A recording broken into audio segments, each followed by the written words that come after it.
사도행전 27장 1절에서 20절까지의 말씀 우리 한 절씩 교독하시고 마지막 절 함께 읽겠습니다. 1절입니다. 우리가 배를 타고 이달리아에 가기로 작정됨에 바울과 다른 제수 몇 사람을 아구스도 대의 백부장 율리오란 사람에게 맡기니 아시아의 변에 각처로 가려 하는 아드무데노의 배에 우리가 올라 항해할세 마게도냐 데살로니가 사람 아리스도와 함께 하니라. 이튿날 시돈에 드니 율리오가 바울을 친절히 대하여 친구들에게 가서 대접받기를 허락하더니 또 거기서 우리가 떠나기를 맞밤 피하여 북으로 해안을 의지하여 항해하다가 길리기아와 밤빌리아 바다를 건너 루기아의 무라시에 이르러 이달리아로 가려 하는 알렉산드리아 배를 만나 우리를 오르게 하니 배가 더디가 여러 날 만에 간신히 니도 맞은편에 이르러 풍세가 더 허락하지 아니하므로 살몬의 앞을 지나 그레데 해안 바람막이로 향해하여 이양의 이름 다시 여러 날이 걸려 금식하는 절기가 이미 지났으므로 항해하기가 위태한지라 바울이 그들을 권하여 말하되 여러분 내가 그에게 이르는 물과 배와 아니라 우리 생명도 가격과 많은 손해를 하되 백부장이 선장과 선주의 말을 바울의 말보다 더 믿더라. 그 한가 겨울을 지나 이 불편함으로 거기서 떠나 아무쪼록 베니스에 가서 겨울을 지내자 하는 자가 더 많으니 베니스는 그레데 항구라. 한쪽은 서남을 한쪽은 서북을 향하였더라. 남풍이 순하게 불매 그들이 뜻을 잃은 줄 알고 닷을 감아 그레데 해변을 끼고 향해하더니 얼마 뒤에 섬강 유라굴로라는 강풍이 해가 밀려 바람을 맞추어 갈 수 없어 가는 대로 두고 쫓겨가다가 가오다라는 작은 섬의 아래로 지나 간신히 거루를 잡아 끌어올리고 줄을 가지고 선체를 둘러감고 스르디스에 걸릴까 두려워하여 연장을 내리고 그냥 쫓겨가더니 시미에스다 이튿날 사공들이 짐을 바다에 풀어버리고 사흘째 되는 날에 배의 기구를 그들의 손으로 내버리니라. 여러 날 동안 해독들도 보지 아니하고 큰 풍량이 그들의 있음에 구원의 여망마저 없어졌더라. 아멘. 이제 드디어 바울의 로마 여정이 시작됩니다. 그런데 바울의 신분은 로마의 제수였습니다. 사람들이 볼 때는 복음을 전하다가 창창했던 가마리엘 문화생 바울이 예수를 믿어 족골이 되어 로마로 압송당한다라고도 볼 수 있을 것 같습니다. 그런데 바울의 예루살렘 방문과 예루살렘에서 일어난 일들 그리고 가이사라로 옮겨지게 된 계기 등등을 알고 있는 우리와 지금 이 성경을 읽고 있는 사람들에게는 모든 일이 어쩔 수 없이 일어난 인생의 한 부분이 아니라 하나님께서 바울에게 하신 약속을 이루어 가시는 방법이라는 것을 우리는 알 수 있고 볼 수 있다는 것입니다. 하나님께서는 분명 바울이 예루살렘으로 들어오기 전에 바울에게 내가 로마로 갈 것이다 라고 약속하셨고 이후에 예루살렘에서도 또 로마로 갈 것이다 라고 말씀해 주셨습니다. 이처럼 하나님께서는 당신의 방법으로 우리를 이끌고 계십니다. 그런데 그 방법이 우리가 생각하는 방법이 아니라 하나님의 방법이기에 어떨 때는 우리가 전혀 예상하지 못하는 방법일 수 있습니다.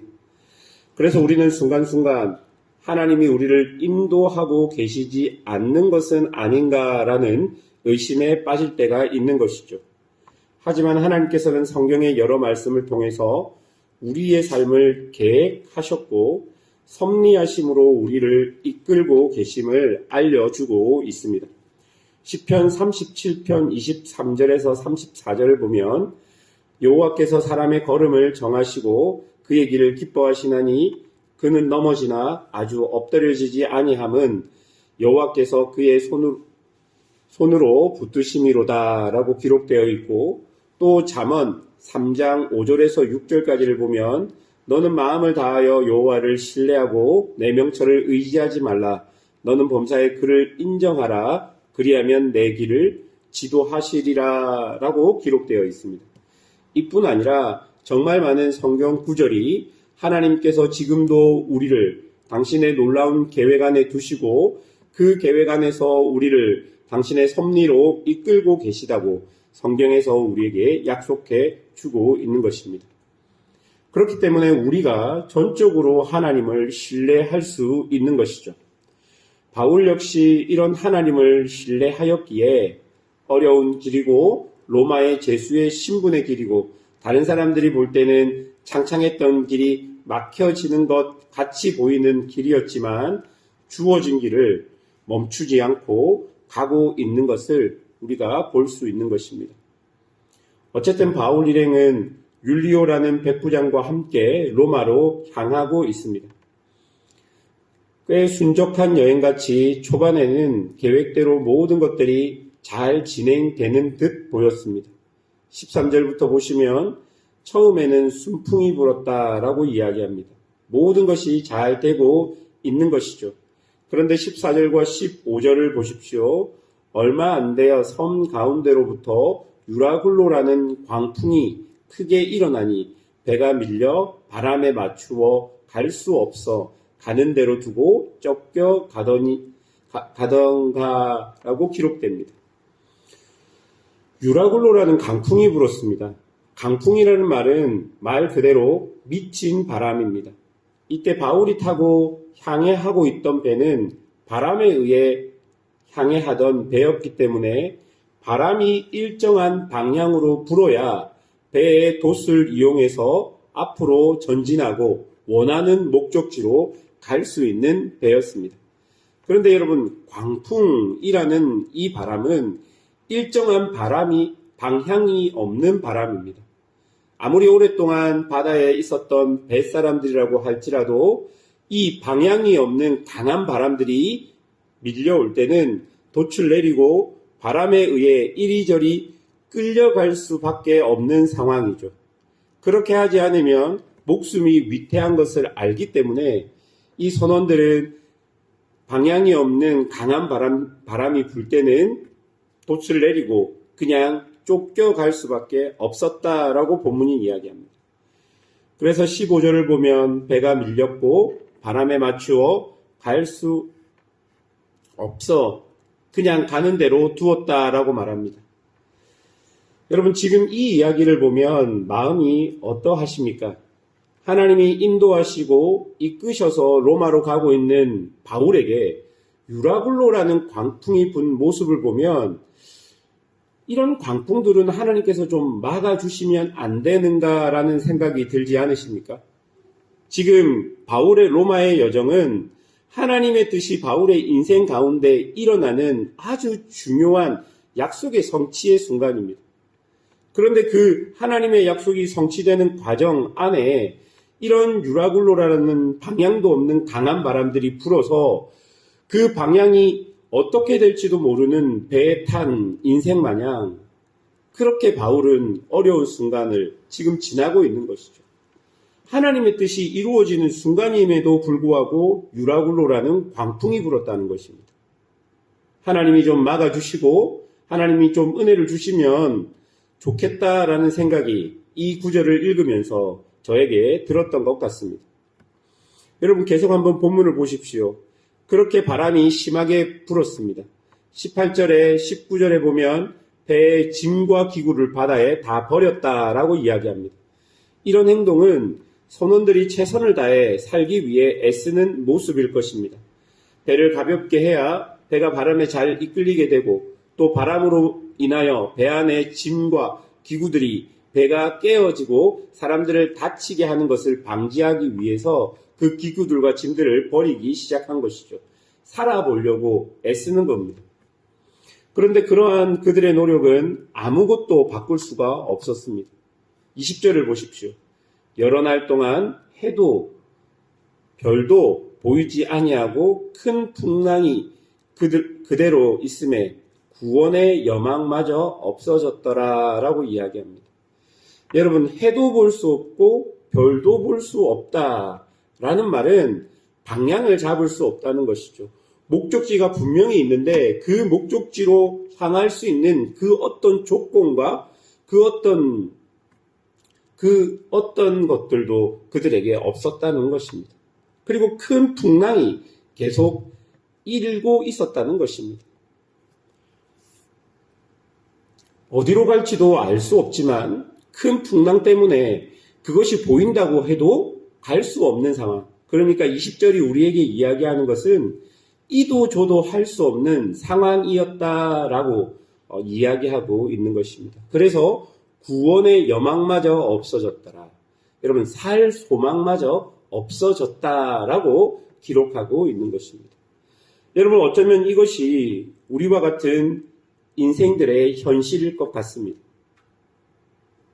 그리고 하나님의 뜻 안에 내가 살아간다 할지라도 이런 인간의 절대적인 연약함은 우리의 현실로 우리에게 당연히 다가올 수밖에 없는 것을 우리가 보아야 한다는 것입니다.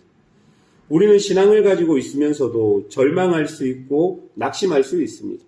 우리는 신앙을 가지고 있으면서도 여러 날 동안 해도 별도 보이지 않는 상황 속에 처할 수 있고 큰 풍랑 때문에 내가 어디로 가야 될지 방향을 안다고 해도 갈 수 없는 상황 가운데 우리도 처할 수 있다는 것입니다.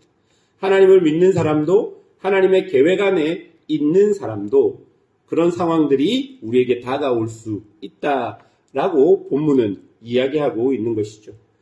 여러분, 이렇게 절망의 시간, 낙심의 시간이 우리에게 다가올 때 우리가 해야 할 일은 무엇이겠습니까?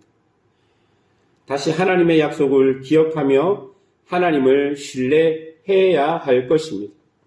나의 열심과 노력이 물거품이 될 때, 아무것도 되지 않을 것 같아 보일 때 우리가 할 수 있는 것은 그냥 그 바람과 그 풍랑에 휩쓸려 가면서까지 우리는 의식적으로 하나님을 기억하며 어떨 때는 그 시간 속에 나를 맡기며 어떨 때는 또 일어나 내가 해야 할 일을 해야 될 때도 있는 것 같습니다. 이런 시간이 우리에게 올 때 뚜렷하게 우리에게는 명확한 방법이 없을 때 우리는 그냥 그 시간에 나를 맡기며 하나님을 신뢰하며 그 시간이 우리를 보내는 곳까지 떠내려 가야 될 때도 있다는 것입니다. 그러나 확신하는 것은 그렇게 하나님과 그런 어려운 시간을 함께 보낼 때 하나님은 결코 우리를 잊지 않는다는 것입니다. 절망의 시간에도 낙심의 시간에도 하나님은 우리를 여전히 붙들고 계시고 그의 뜻을 성실히 이루기 위해 당신의 백성들을 이끄시고 있다는 것을 우리가 알아야 할 것입니다. 우리가 그렇게 할 수 있는 것은 그 모든 일이 어쩌면 우리를 더 하나님 계획 속으로 인도하고 있을지도 모른다라는 하나님에 대한 확신 때문입니다. 상황 때문이 아닌 하나님에 대한 확신 때문에 우리가 풍랑이 심하게 부는 바닷가에 있는 배와 같은 인생에 있을지라도 우리가 오늘을 살 수 있고 내일을 살 수 있는 것입니다. 이해할 수 없는 일이 일어나도 하나님을 신뢰하며 그렇게 주어진 오늘을 용감히